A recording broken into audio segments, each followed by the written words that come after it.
हाय दोस्तों, welcome to the Ruta campus और जो hopefully everybody will be fine. दोस्तों, जो आज हमारे वीडियो है जिसमें हमने प्रिवेंटिव मेंटेनेंस सोलर पैनल्स का एक ट्रैकर डेवलप किया है एक्सेल की फॉर्म में। ये हमारे एक्सेल प्रोजेक्ट सीरीज का प्रोजेक्ट है।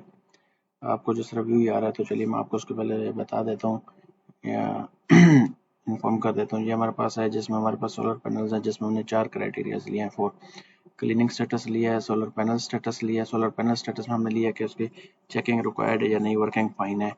और सिमिलरली यहाँ पे हमारे पास सोलर पैनल स्टेटस आ गई है, पावर जनरेशन से क्रिटिकल या नॉर्मल। और सिमिलरली हमारे पास है total solar install, total solar panel हमारे पास कितने इंस्टॉल है। यहाँ पे हमने इसके स्लाइसर यूज किया। अगर आप डेफिनेटली किसी मीटिंग में बैठे अपने बॉसेस को प्रेजेंट कर रहे हैं तो आप स्लाइसर के मदद में C1, C2, C3 और S1 को मैं डेटा प्रेजेंट करना चाह रहा हूँ तो मैं बता सकता हूँ डेफिनेटली उनको, भाई जो हमारे पास साइट्स हैं 67% है, इनकी क्लीनिंग रिक्वायर्ड है, क्लीनिंग डन है। और जो हमारे पास 33% है C1 की, इसकी हमारे पास क्लीनिंग ड्यू हुई है। तो चलिए दोस्तों स्टार्ट करते हैं। सबसे पहले आपको दोस्तों मैं सॉरी बता दूं कि जो सोलर पैनल्स हैं इसकी रिक्वायरमेंट्स क्या होती है। नॉर्मली जो काउंट की जाती है सोलर पैनल की एफिशिएंसी 70% ली जाती है और उसकी जो क्लीनिंग है बाई वीकल चाहिए होती है। Accordingly that depending upon the demographics, अगर बारिश आपके इलाके में एरियाज में ज़्यादा होती है, रेनफॉल ज़्यादा, तो डेफिनेटली ये प्रोलॉन्ग हो जाता है। सिमिलरली है उसकी पावर जनरेशन हम चेक करते हैं और उसके बाद हम चेक करते हैं कि उसकी कंडीशंस हमने सेलेक्ट की हुई हैं।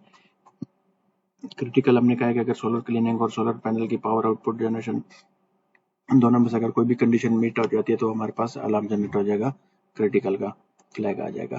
तो चलिए स्टार्ट करते हैं। ये हमारे पास है दोस्तों, हमारे पास कोई डेटा है, ठीक है। ये हमारे पास रीजन आ गया, उसके बाद सोलर कैपेसिटी आ गई, हमारे पास टारगेटेड किलोवाट। अच्छा, टारगेटेड किलोवाट आपने किस तरह, हमारे पास लेट्स सपोज सोलर पैनल है 12 किलोवाट का, ठीक है। उससे जो हमें पावर मिलनी है हमने इसको 0.7 से मल्टीप्लाई किया तो हमारे पास पावर आ गई। सिमिलरली हमने डे लाइट ड्यूरेशन हमारे पास 6 है, तो अगर हम उसको 6 को मल्टीप्लाई करेंगे पावर के साथ तो डेफिनेटली हमारे पास क्या आ जाएगा, टारगेटेड किलोवाट आवर, जिससे हम अपना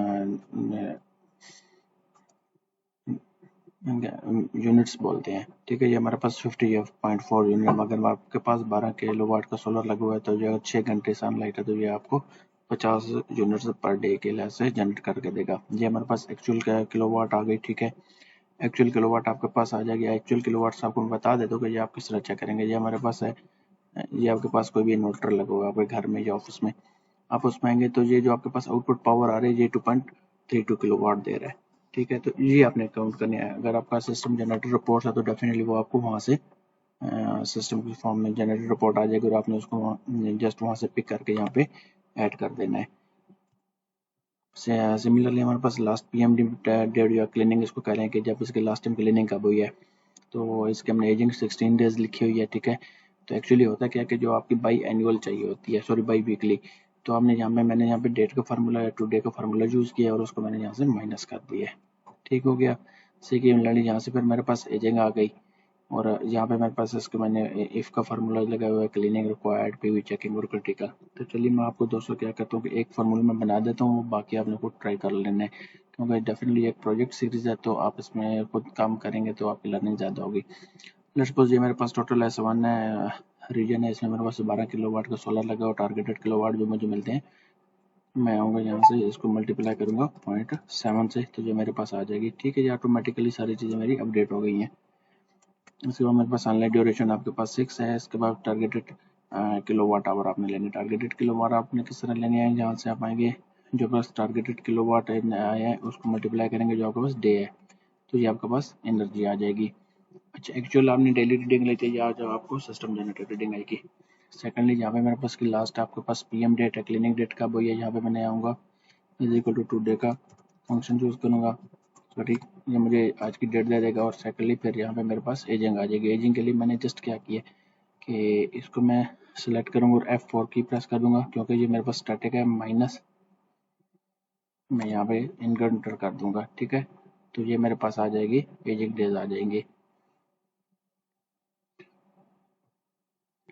इसके बाद आ जाते हैं, सॉरी हाँ जी, ये इसको मैंने नंबर्स की फॉर्म में देना है क्योंकि ये डेट की फॉर्म में उसको ले रहा है। मैं इसको नंबर की फॉर्म में आऊँगा तभी मेरे पास ये नंबर की फॉर्म में आ गए।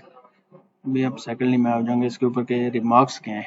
अच्छा, हमें कैसे पता चलेगा कि क्लीनिंग रिक्वायर्ड है या नहीं रिक्वायर्ड, ठीक है। मैं सबसे पहले यहाँ पे आऊँगा, इफ का फंक्शन यूज करा। इफ अगर मेरे पास जो कॉलम एच की वैल्यू है ग्रेटर देन है 14 डेज है, ठीक है, तो मेरे पास क्या ऑप्शन आ जाए, क्लीनिंग ड्यू।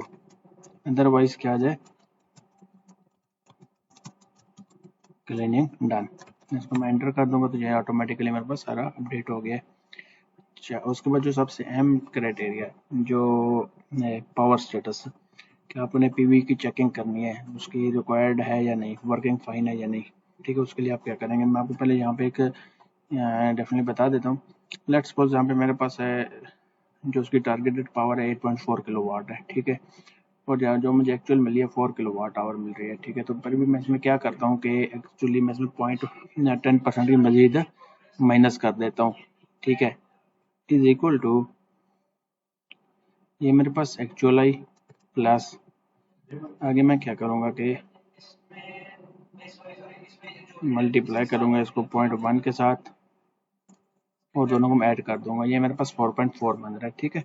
0.1 से मल्टीप्लाई मैंने क्यों किया, 0.1 से इसलिए मैंने मल्टीप्लाई किया कि लेट्स सपोज मेरे पास जो पावर है ये मेरे पास 8 किलोवाट 8.4 किलोवाट आनी पड़ी डेली। बट अगर आपका तरफ सनलाइट का इशू आया है या लॉसेस हैं, कोई डिफरेंट इश्यूज हैं, तो आप मजीद उसके भी टॉलरेंस को कम करने के लिए मैंने 10% वो मजीद टॉलरेंस ले लिए। अगर मेरे पास टारगेटेड टावर मजीद इसके 4.4 है, 8.4 के भी 10% से मजीद भी कम होता है, तो फिर डेफिनेटली मुझे उसकी चेकिंग करनी पड़ेगी कि मेरा सोलर पैनल क्यों नहीं पावर जनरेट कर रहा।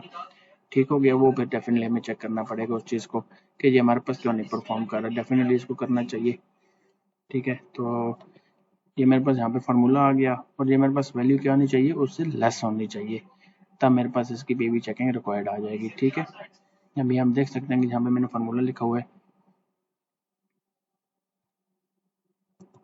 इफ डबल ब्रैकेट डालूंगा, ठीक है, डबल ब्रैकेट एफ प्लस क्या होगा,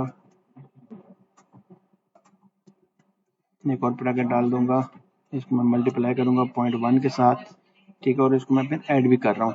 आप देख रहे हैं ना, वो मेरे पास उसमें एडिशन में आ रहा है, ठीक है, सॉरी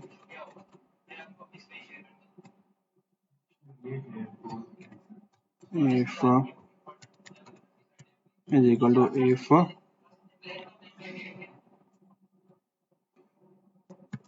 प्लस मल्टीप्लाई बाय 0.1, बस ब्रैकेट क्लोज हो गई। ये क्या होना चाहिए मेरे पास, अगर ये मजीद वैल्यू इसमें एडिशन करने के बावजूद भी लेस देन है 8.4 जो मेरी टारगेटेड सी कॉलम में वैल्यूज हैं, ठीक है, तो मुझे क्या चाहिए कि इसकी पीवी चेकिंग रिक्वायर्ड है, कॉमा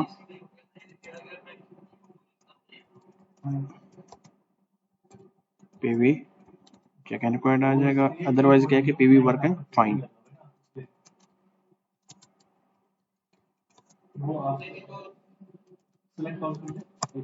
देख लीजिए मेरे पास डेफिनेटली आ गई, देखें यहाँ पे मेरे पास 4 किलो वाट है, रिक्वायर्ड 8.4 थी, 14 है, तो यहाँ पे 8 आ रही है, यहाँ पे मेरे पास 13 एक्चुअल आई है, जबकि मेरी रिक्वायरमेंट है 12 है, हो सकता है आपको बिल्कुल न्यू पैनल हो जो काम कर रहा हो।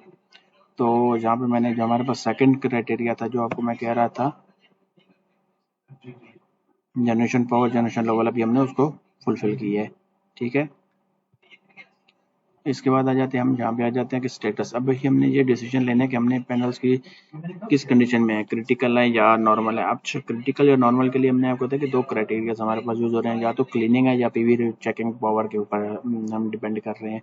तो अगर इन दोनों में से कोई भी कंडीशन मीट हो जाती है तो हम क्या करेंगे कि उसको डेफिनेटली हम कह देंगे कि सोलर की हमें क्लीनिंग भी करनी है और सेकंड उसकी पावर जनरेशन चेक करनी है कि फौरन इसका विजिट करना चाहिए, इसकी प्रिवेंटिव मेंटेनेंस करनी चाहिए। तो इसके लिए हम क्या करेंगे, जहाँ पे जिस तरह आप देख सकते हैं, मैं आपको फार्मूला समझा देता हूँ, क्या अगर हमने ग्राफ्स में भी जाना है वहाँ पे भी टाइम लगेगा। यहाँ पे मैं आऊँगा इफ, उसमें हमने और फंक्शन क्यों यूज़ किया कि अगर दोनों में से कोई भी कंडीशन हमें ट्रू हो जाती है, अगर एंड हम यूज़ करेंगे तो एंड हमें ट्रू तब मिल रहा था जब हमारे पास दोनों कंडीशन ट्रू होती, तो हमने और फंक्शन यूज़ किया, दोनों में से कोई भी कंडीशन अगर हमारे पास ट्रू हो जाती तो हमारे पास क्रिटिकल आ जाएगा, ठीक होगा जी, हमारे पास सारा डेटा आ गया। तो इसके बाद दोस्तों आ जाते हैं, मैं आपको बता देता हूँ, ये हमने यहाँ पे ऑलरेडी मैंने इसके अंदर यूज़ किए हुए हैं पिवट टेबल्स के अकॉर्डिंगली। तो जब आप अपनी मैनेजमेंट को कोई भी डेटा प्रोवाइड करते हो तो सबसे पहले उन्हें क्या चाहिए, सबसे पहले उन्हें चाहिए कि जी मुझे total number of solar sites मेरे पास कितनी इंस्टॉल है रीजन्स के अंदर, ठीक है। तो उसके लिए हमने ये वाला ग्राफ व्यू किया, ये हमने बनाया किस तरह, आ जाते हैं। ये मेरे पास शीटू में ऑलरेडी बना हुआ है, बट स्टिल मैं आपके लिए दोबारा इसको बना रहा हूँ। एनालिसिस शीट में मैं इसमें आऊँगा, सबसे पहले इंसर्ट में आऊँगा, पिवट टेबल करूँगा तो मैं एग्जैक्टिंग शीट में चला जाऊँगा, सॉरी एग्जैक्टिंग वर्कशीट में जाएंगे, इसको मैं एनालिसिस में फॉर्म में आ जाऊँगा और मैं इसको यहाँ पे सिलेक्शन कर रहा हूँ, ठीक है। यहाँ पे मैंने इसको सिलेक्शन कर दिया। अब सेकेंडली मैंने इसमें करना है कि हमें चाहिए कि टोटल उसमें सोलर कितने हैं। सबसे पहले रीजन हमें कॉलम्स में डाल देंगे, सोलर कैपेसिटी हम रोज में डालेंगे कि हमें 5, 6, 7, 8 डिफरेंट कैटेगरीज के मतलब सोलर इंस्टॉल है। और सेकेंडली उसके बाद आप कोई भी रीजन ले लें, उसको आप इसका वैल्यूज डालेंगे और इसका पे हमने इसको काउंट ऑलरेडी किया हुआ है, ठीक है। इसके बाद हमने आ जाना है, सिलेक्शन कर लेनी है ग्रैंड टोटल को छोड़ के और हमने इसका इंसर्ट में आ जाना है। ऑटोमेटिकली आपके पास रिकमेंडेड चार्ट्स आ रहे होंगे, जहाँ से आप कोई भी आपको अकॉर्डिंगली पसंद आए रिक्वायरमेंट उसके मीटिंग्स अकॉर्डिंगली आप सिलेक्ट करना। मैं इसमें से ये वाला सिलेक्ट कर रहा हूँ, मेरे पास ये आ गया। इसके बाद इसके मैं डिज़ाइन में चला जाऊँगा, मैं इसको ब्लैकिश कलर दे रहा हूँ। फिर इसमें डेफिनेटली आऊँगा एक्सेस में, मुझे इसका वर्टिकल एक्सेस नहीं चाहिए क्योंकि उसकी मुझे कोई ज़रूरत नहीं है, उसको मैंने एक्सक्लूड कर दिया। उसके बाद मुझे डेटा लेबल्स चाहिए, डेटा लेबल्स मेरे पास आ गए। चार्ट टाइटल चाहिए टोटल सोलर इंस्टॉल,